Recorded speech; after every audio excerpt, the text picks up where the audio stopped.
Now back to John McCain's running mate, Alaska Governor Sarah Palin. She is promising to shake up Washington, but has she done the same back home?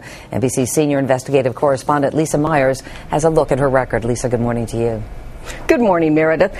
As Governor Sarah Palin has made a big impression in a short time. Friends, enemies, and independent analysts generally agree that she is tough, politically savvy, and less ideological than some expected. Governor Palin has defined herself by two battles: against corruption in her own party and against Alaska's powerful oil industry. Governor Palin has been very tough on the petroleum industry. It was a great surprise to the companies.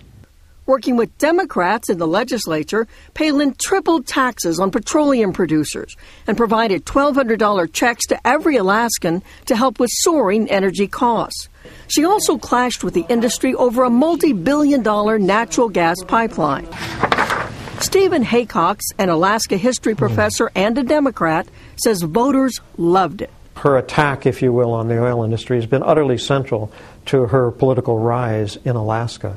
On social issues, Palin has strong views. She favors teaching creationism alongside evolution in schools and opposes abortion, except when the mother's life is at stake. But so far, she has not pushed that agenda as governor. Take abortion. Alaska has some of the most liberal abortion laws in the country.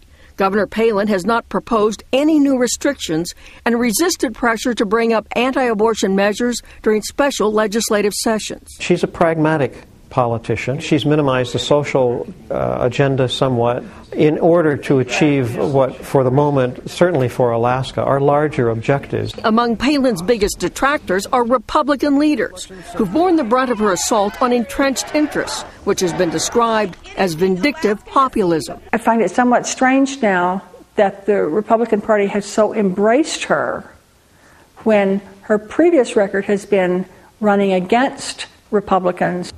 Republican Lyda Green, president of Alaska's state senate, says Palin is too inexperienced for national office. So are you ready for new energy?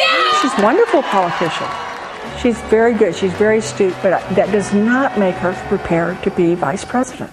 Others agree that Palin's resume is thin, but says some of the resentment is sour grapes. They were, if you will, whooped by a one-woman show.